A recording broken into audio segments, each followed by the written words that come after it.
ভালো হয়ে যাও মাসুদ তুমি এই কথাকে বলবে আর পালিয়ে গেল কাউয়া কাদের কেউ জানে না খবর তার ভালো হয়ে যাও। যখন আমি ওয়াজ করতে আসি ভাই অধিকাংশ লোক ফেসবুকে পোস্ট দিলে ফোন দিয়ে বলে হুজুর ঠাকুর গায়ে একটু অবাইদুল কাদের আছে নাকি একটু খোঁজ করে দেখেন তো।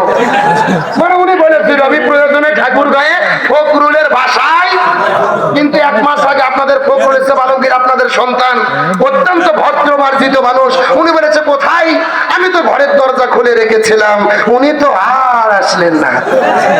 আজকে জনগণ কিন্তু মারাত্মক জনগণ।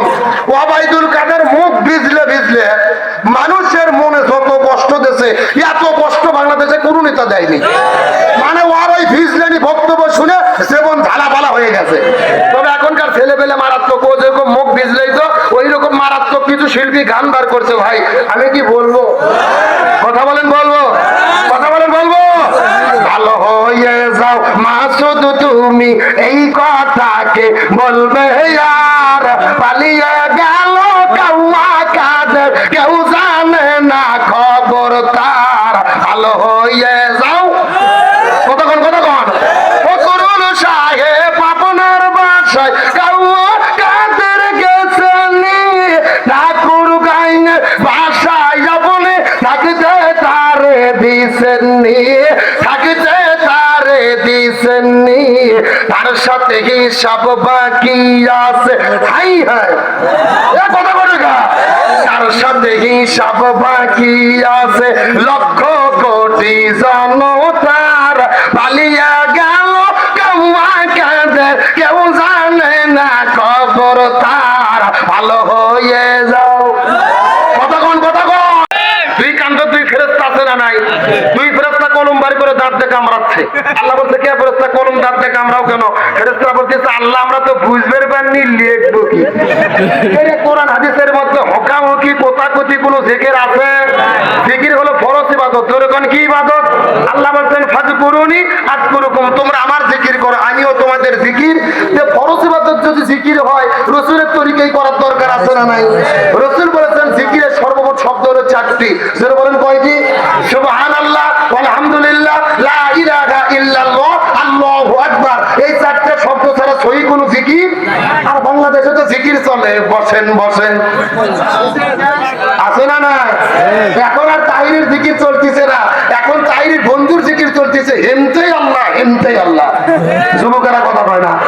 মুর্শিদ আমার চুরি সাকি মহিমা জানে গলার মালা বানাইয়া ধীরে ধীরে টানে হেমতেই আল্লাহ হেমতেই আল্লাহ। আমার তো মনে বলে এদের পাশা জুতো বেরিয়ে এলাকা ছাড়া করা দরকার। কথা কয় না কে? আমি বুঝি না ছেলেদেরকে কুকুরের বাচ্চা কামড়ানো নাকি পাগলের মতো লাফায় আর জিকির করে হুকু আল্লাহ হেমতেই আল্লাহ। এগুলোকে জিকির না ফাজলামি?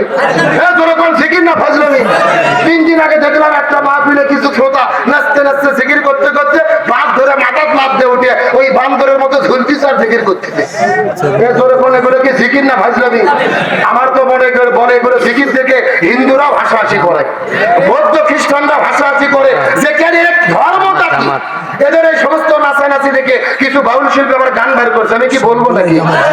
এত লাফাস কেন রে তোরা, এত লাফাস কেন, এত লাফাস কেন রে তোরা, এত লাফাস কেন, লাফাইয়া খোদারে পাইলে আগে পাইতো ধ্যান। বলতেছে লাফ মারে মারে যদি আল্লাহর কাছে যাওয়া যেত মানুষের আগে ধ্যান আল্লাহর কাছে যেত। রাগ করতেছেন?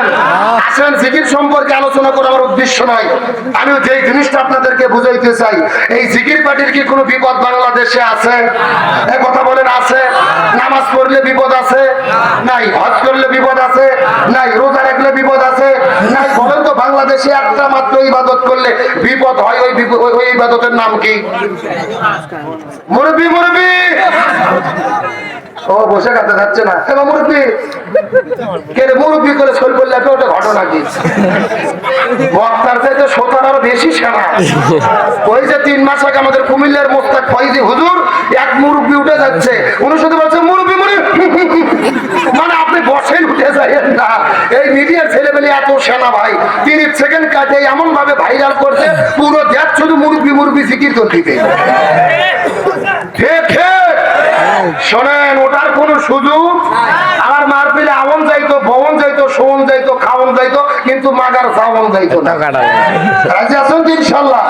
তাহলে আমার দিকে লক্ষ্য করেন, বাংলাদেশে একমাত্র ইবাদত করলে বিপদ। ওই ইবাদতের নাম কি? গভীর মনোযোগ, ভালো করে বোঝেন। বাংলাদেশে নামাজ পড়লে বিপদ হয় না, হজ করলে বিপদ হয় না, যাকাত দিলে বিপদ হয় না, জিকির করলে বিপদ হয় না। এই বাংলাদেশে একমাত্র বিপদে পড়েছে তারা, এই জমিনের ভেতরে কোরআনের আন্দোলন করেছে যারা। আর এই জন্যই আল্লাহর কাছে সবচেয়ে বেশি প্রিয় হলো কোরআন বিজয়ের আন্দোলন করা। আমার দিকে লক্ষ্য করেন, আমার নবীজি রমজান মাসে